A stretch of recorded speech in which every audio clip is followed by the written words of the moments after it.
चित्त की 8 अवस्थाएं हैं, वो समझ लेनी जरूरी है। बुद्ध ने चित्त की 8 अवस्थाओं की बात की है, वो बड़ी उपयोगी है। 5 चित्त की अवस्थाएं 5 इंद्रियों से बंधी हैं। बुद्ध ने कहा एक एक इंद्री एक एक मन है, और यह बात सच है। यह मनोविज्ञान भी इस बात के समर्थन में है। तुम्हारी जीभ का एक मन है, लेकिन वो मन केवल स्वाद की भाषा समझता है। तुम्हारे कान का भी एक मन है, लेकिन वो मन केवल ध्वनि की भाषा समझता है। तुम्हारा कान भी चुनाव करता है, सभी ध्वनियां नहीं ले लेता भीतर, सिर्फ 2% भीतर लेता, 98% बाहर छोड़ देता। अगर सारी ध्वनियों को भीतर ले ले तो तुम विक्षिप्त हो जाओ।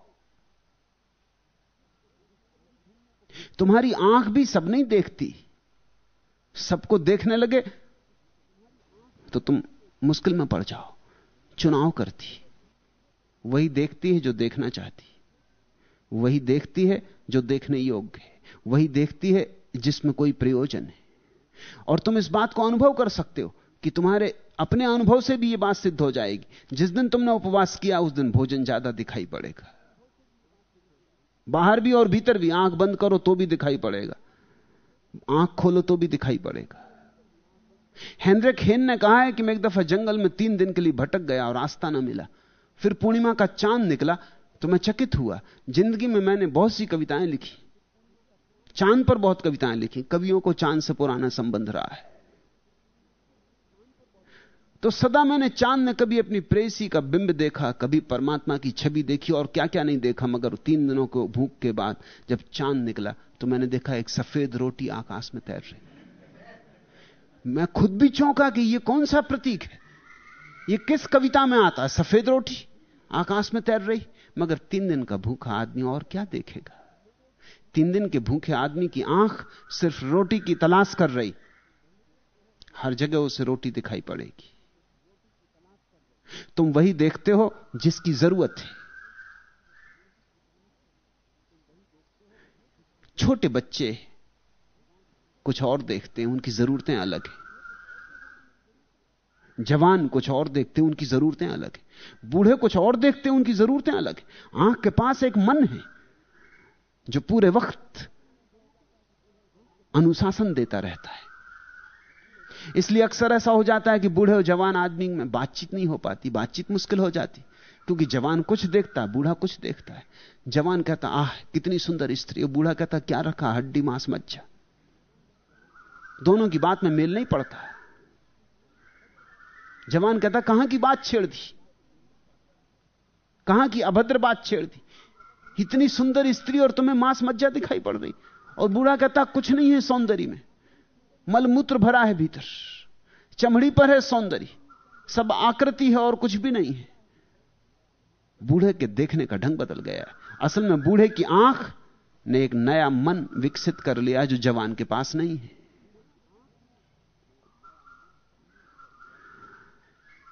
पांच इंद्रियों के पास 5 मन है, और इन पांचों को जोड़ने वाला, संग्रहित रखने वाला, अन्यथा ये बिखर जाएं, छठवां मन है तुम्हारे भीतर, जिसको तुम मन कहते हो, वो छठवां मन है। इसलिए बुद्ध ने 6 मन की बात कही कि 6 मन है, ये मन की 6 अवस्थाएं। 5 के पार उठ के छठवें को जानना है, यही ध्यान की प्रक्रिया है। 5 के पार उठ के छठवें को जानना, जिसको पतंजलि ने धारणा कहा है। पतंजलि के 3 सूत्र हैं, धारणा, ध्यान, समाधि। धारणा शुरू होती है इंद्रियों से मुक्त होने से। 5वें को पहचानना है जो सबका नियंता है, 6वें को जो 5 का नियंता है। और जब तुम 6वें को पहचान लेते हो, जब तुम 6वें से जांच पड़ताल कर लेते हो, बैठ के शांत 6वें को देखते हो, उसकी भाव भंगिमाओं को, तरंगों को, विचारों को, लहरों को, भावनाओं को, स्मृतियां, कल्पनाओं को, सपनों को, जब तुम 6वें को उघाड़ते हो पूरा, तो तुम्हें 7वें का पता चलना धीरे धीरे शुरू होता है। 7वां है साक्षी। वो जो छठवें को भी देख रहा है वो सातवां है। जब तुम्हारे भीतर क्रोध उठा, वो छठवें में उठ रहा है। क्रोध आंख में नहीं उठता, ख्याल रखना। क्रोध कान में नहीं उठता, ख्याल रखना। तुम चकित होगे जान के, वासना भी कामेंद्री में नहीं उठती, उठती तो छठवें में है, फिर कामेंद्री में सक्रिय होती। क्रोध उठता तो छठवें में, फिर आंख तक लाली फैल जाती, खून फैल जाता। उठता तो छठवें में है सब, और फिर पांचों तक जाता है। बाहर से जो भी आता है वो पांचों से होकर आके छठवें में इकट्ठा होता है, और भीतर से जो भी आता है वो छठवें से उठता है और पांचों से बाहर जाता है। तो ये पांच मन दोहरे काम करते हैं, दरवाजे का काम करते हैं। जो बाहर है उसे भीतर लाते हैं, जो भीतर है उसे बाहर ले जाते हैं, और छठवां इनका गवर्नर, इनका अनुशासक है। अगर तुम छठवें का धीरे धीरे धीरे विश्लेषण करो, बैठ के छठवें को देखो, तो सातवें का जन्म होता है साक्षी। तब क्रोध उठा भीतर, एक क्रोध की बदली उठी और तुम बैठे देख रहे हो। तो जो देख रहा है वह सातवां है, और यह सातवां सर्वाधिक मूल्यवान है। इसी सातवें को पतंजलि ने ध्यान कहा है। इसी सातवें को बुद्धि ने सम्यक स्मृति कहा है। बुद्ध ने सम्यक स्मृति कहा है। जागरण कहो, होश कहो, साक्षी कहो, कृष्णमूर्ति जिसको अवेयरनेस कहते हैं वह कहो। यह सातवां सर्वाधिक महत्वपूर्ण है, क्योंकि सातवें के इस तरफ 6 मनों का जाल है जो कि संसार है, और सातवें के उस तरफ 8वां है जो कि निर्वाण है। और ये 8 ही चित्त की दशाएं। ये सातवें को जिसने समझ लिया उसने सारी विधियों का राज समझ लिया, और सातवें के पार जो उठ गया वो सारी विधियों के पार उठ गया। लेकिन जब तक तुम सातवें मन तक नहीं पहुंचे हो, तब तक यूजी कृष्णमूर्ति या ऐसे और बकवासियों की बातों में मत पड़ जाना। सातवें तक पहुंचो तब ये बातें सार्थक है। मैं भी तुमसे कहना चाहता हूं यही बात है, लेकिन सातवें पे पहुंचाऊं तो तुमसे कहूं, तुम्हें इतना प्रौढ़ करूं तो तुमसे कहूं, कच्चे मन में तुमसे कहूं तो शायद नुकसान ही हो, हानि हो, तुम कभी पहुंच ही ना पाओ। सातवें को समझने के लिए एक उदाहरण तुम्हारे काम आएगा। अमेरिका में डिस्नीलैंड में उन्होंने बहुत तरह के खेल ईजाद किए। उसमें एक कमरा बहुत सुंदर है। अमेरिका कभी जाओ और कहीं जाना या ना जाना, डिस्नीलैंड जरूर जाना, और वो कमरा जरूर देखना जहां उन्होंने एक अद्भुत ईजाद की जो भविष्य में काम आएगी सारी दुनिया के। वो ईजाद है एक गोल कमरा, बड़ा कमरा, जैसे इतना कक्ष गोल। और जैसे तुम फिल्म देखने जाते हो तो फिल्म तो सामने पर्दे पे होती, उस कमरे में सब तरफ प्रोजेक्टर लगे, इसलिए फिल्म पूरे दीवानों पर होती, चारों तरफ, सामने नहीं होती। पीछे लौट कर देखो तो वहां भी फिल्म होती, बगल में देखो तो वहां भी फिल्म होती, इस तरफ देखो तो यहां भी फिल्म होती। और व्यवस्था ऐसी की है कि कुछ घटनाओं के लिए उन्होंने फिल्म बनाई है। जैसे तुम हवाई जहाज पर नियाग्रा जलप्रपात के पास उड़ रहे हो, तो तुम्हें बता दिया जाता है कि तुम हवाई जहाज में बैठे हो, और तुम चारों तरफ देखते हो और तुम पाते हो हवाई जहाज का वातावरण। इस तरफ देखो तो ये खिड़की हवाई जहाज की, इस तरफ देखो तो एयर होस्टेस जा रही, पीछे लौट कर देखो तो यात्री बैठे हुए, आगे देखो तो पायलट और इंजन की आवाज सुनाई पड़ रही। चारों तरफ एक क्षण को तुम्हें पूरी भ्रांति हो जाती कि तुम हवाई जहाज में बैठे हुए हो। तुम जानते भी हो कि मैं अपनी कुर्सी में बैठा हूं, तुम टटोल के भी देख लेते हो, मगर बगल में यह आदमी बैठा है, बगल में यह औरत बैठी, यह एयर होस्टेस जा रही, यह हवाई जहाज की आवाज, यह हवाई जहाज उड़ा जा रहा। फिर तुम खिड़की से झांक के देखते हो और तुम्हें इस तरफ के दृश्य दिखाई पड़ते हैं, सूरज उग रहा है, पहाड़ियां, और तुम पीछे लौट कर देखते हो खिड़की से, और खिड़की के पीछे जो दिखाई पड़ना चाहिए, जो छूटा जा रहा है पीछे हवाई जहाज से, वो दिखाई पड़ता है। और तुम आगे देखते हो और आगे जो दिखाई पड़ना चाहिए हवाई जहाज से, वो दिखाई पड़ता है। जिन लोगों ने इस कमरे में जाके बैठ के देखा है, उनकी प्रतीति ये कि कई बार ऐसा मौका आ जाता है कि बिल्कुल भूल हो जाती, बिल्कुल भूल हो जाती, स्मरण ही भूल जाता है कि मैं सिर्फ खेल देख रहा हूं, बिल्कुल वास्तविक हो जाता है।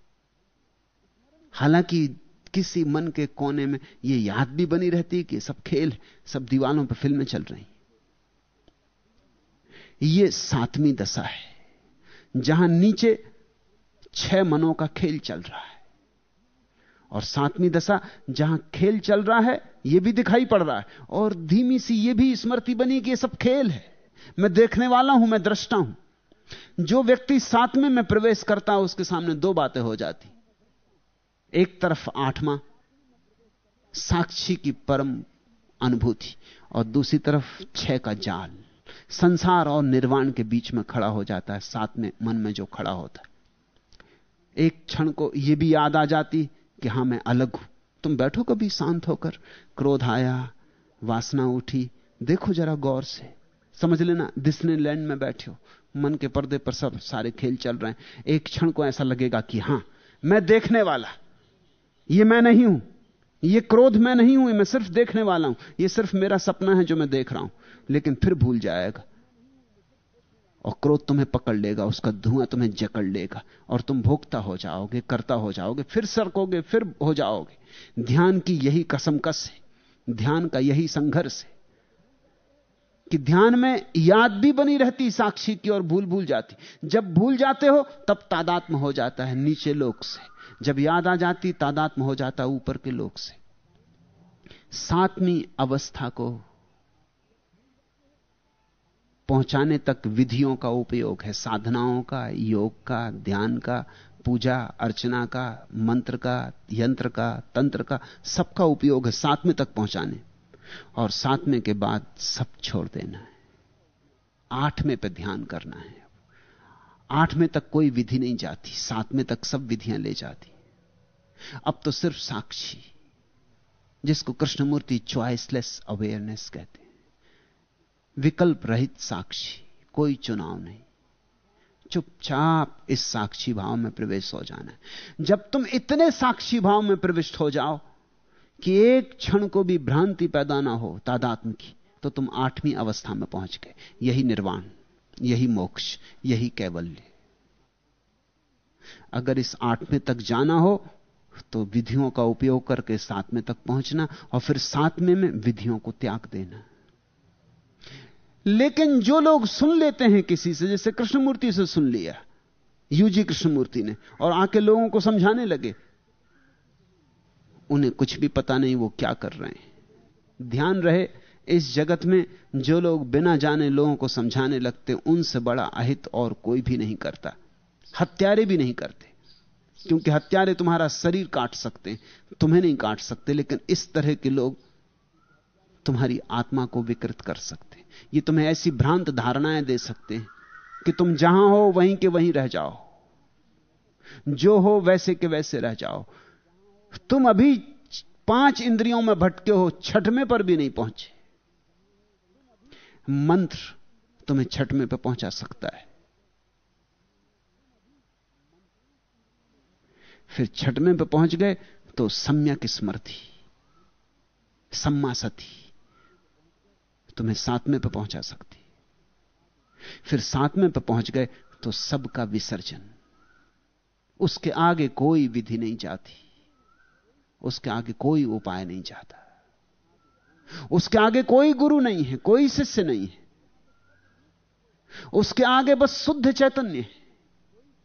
उसके आगे सब रूप खो जाते हैं, सब आकार खो जाते हैं, सिर्फ निराकार है। 7वें तक उपयोग करना, 7वें पर छोड़ देना और 8वें में प्रवेश कर जाना।